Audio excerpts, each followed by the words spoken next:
Hello everyone. It's been a while since I uploaded videos on YouTube. There were many reasons: health, childcare commitments, etc. So today I thought of making this video just to tell you all how did we prepare ourselves for the coronavirus self-isolation days. So there were just to start with, there were a lot of shopping which I have done in the past couple of days because most of the supermarkets were overcrowded. So I had to plan my shopping accordingly to see that okay, the stock is available, and I'm not a person who's actually going to overstock on things because I didn't actually fill up my trolley and two or three trolleys together, and just stocking and piling up on stuff. So I just made sure what is the basic necessities, because I had been to the Indian grocery shop and just stocked some extra rice, some pulses, some atta, oil, and all the other basic essentials which you need, because most of the spices what we use in the food, you actually can get it in bulk and you can probably store it for a long time. So I did the same, and honestly I have not overstocked on everything. I just have a stock maybe which can help us for a couple of weeks. I would not say even months, maybe a couple of weeks.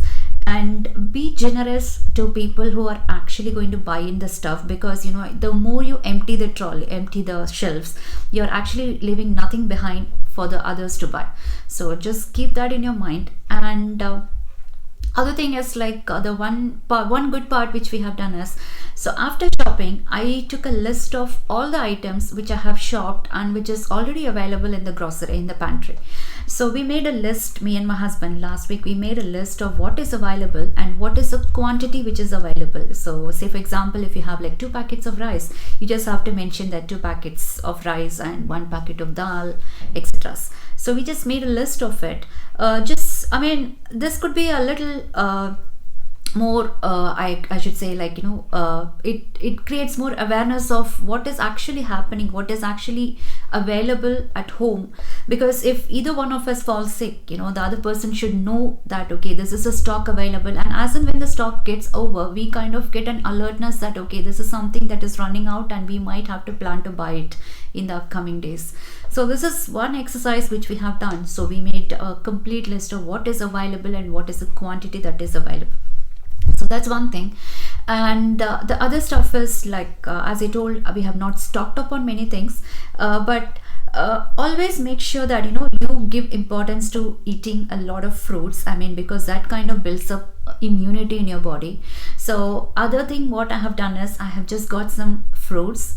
So usually I just keep the fruits in the fridge, so in the refrigerator, but now that because I wanted my family to eat more fruits, I just have kept it in a basket and kept it on the table. So as and when they pass by the table, they get to see the fruit and they get the intention of having a fruit, so that increases our immunity. So that is one step which I have taken, because I wanted both my husband and my son to eat a lot of fruits, and because we might be running shortage of vegetables, because if you look at the shopping which I went the day before, I couldn't find any vegetables, because the potatoes were it was all out of stock, and there was only few English vegetables which we actually don't use it for Indian cooking.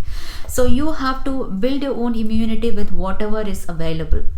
So fruits is one thing, and egg currently most of the shops are running out of stock, but as and when you get egg, try to add all those into your food so that you build up the natural immunity. And the main thing, never do anything without washing your hands. Keep washing. You don't have to use a hand sanitizer, because sanitizers, don't just go running behind sanitizers to all the shops, because most of the shops are running out of stock. So you can use a good antibacterial hand wash, and just keep reminding your family, if you continuously do it for 2 days, that becomes a habit for you. So just keep telling them, as and when they just open the door, just go out, come back, you always have to go wash your hands, because the door handle can have multiple infection, because you would not be the only one who's actually opening the flat door. So they were and you never know who's infected. So it's always better to maintain a good personal hygiene.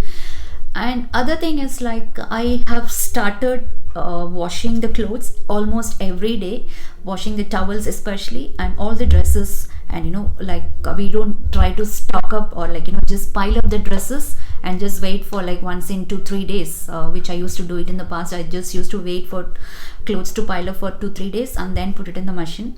But now with whatever is done for the day, the moment we take bath and just put all our night dresses and everything, so I turn on the machine so that the clothes are clean. But only challenge what you will face is just to drying up the clothes, because the weather is not that great. I mean, like it doesn't dry that fast. So what I do is I just used to wash the clothes in the night and turn on the humidifier, so that kind of circulates air and it takes off all the humidity from all the water from the dresses. So in that way it kind of makes the clothes to dry a little faster than the normal process.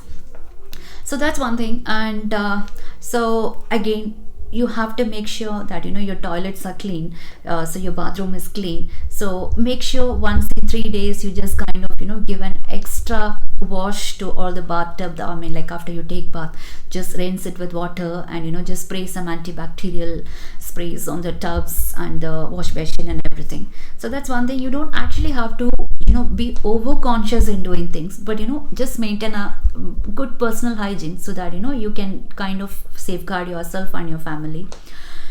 And the other thing, the main challenging thing that comes up is like because the schools are now closed, and most of the parents are being asked to work from home. So it's very difficult to keep the kids engaged, because they need your attention and they try to win their attention. So just try and keep them engaged. Just give them some craft work, or because just try to take them away from the screen. The moment I get into a meeting, my son immediately picks up the iPad. So I'm just planning, okay, we have to keep him engaged so that he doesn't take the iPad that often. But at times you can't stop it either. But you have to set a time. I mean, I am planning to set up a time that, okay, this is a time he can use his iPad, and that then he has to read and he has to do some craft work and all those. And other part is like you can actually engage them in small cooking things, because from last week I think I started engaging my son in taking help in the kitchen. So I taught him how to make sandwich, I taught him how to prepare Maggie. So he kind of likes, all the kids, not just he, all the kids will start liking the moment you tell them to start cooking their own food. So obviously it has to be under your supervision. Never leave them alone in the kitchen, because they are going to handle the knives and all those. So just make sure you are just next to them when they do the cooking, so they also keep themselves engaged, and they'll also start learning that they can make some simple dishes for them. And you can also involve them in baking.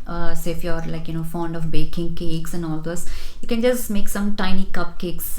Because that is what I have been doing with my son, just involving him in baking, so that he also gets an idea of how to bake a cake, etc. And so this is something what you can do for them. And try not going out with them, because it's not definitely safe to take them to the park, because I'm sure that they are going to get bored over a period of time. But try to spend more time with them. Just play some board games. There are a lot of ways where you can you can also spend some time with them, just some creative ideas, creative games and etc. So there's one game which we started, Who Wants to Be a Millionaire? So there are almost 2,000 questions in it. So it's it starts with £100 and it ends up with a question of 1 million. So that kind of just keeps them engaged, and it also gives them idea about all the IQ, general knowledge and everything. So that is one thing which I have been doing.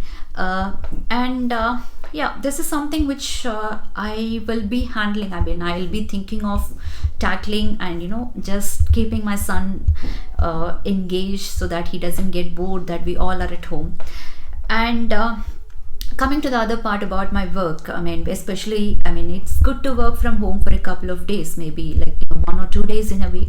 But just for weeks and weeks, yes, it is definitely going to be a challenge, because you kind of get a little bored. Not with related to work, but because you will always have Skype calls, and the meetings are not going to be face to face and everything.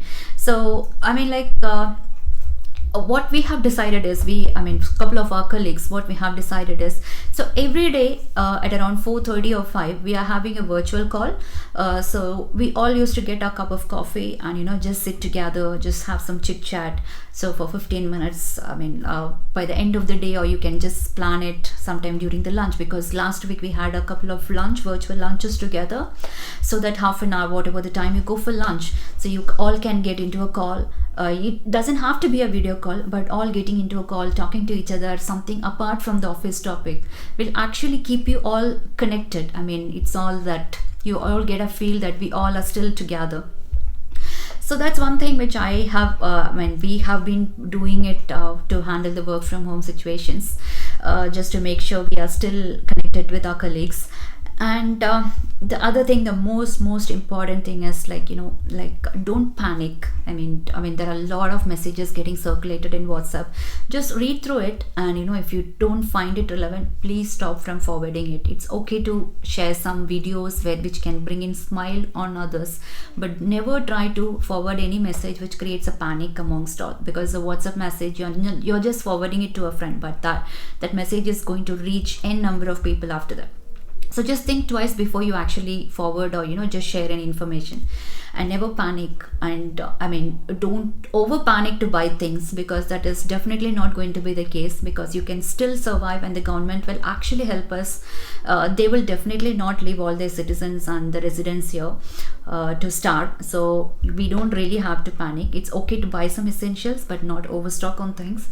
And the most important thing, stay positive, and just spend a lot of time with your loved ones and family, because that brings a lot of positive spirit with us.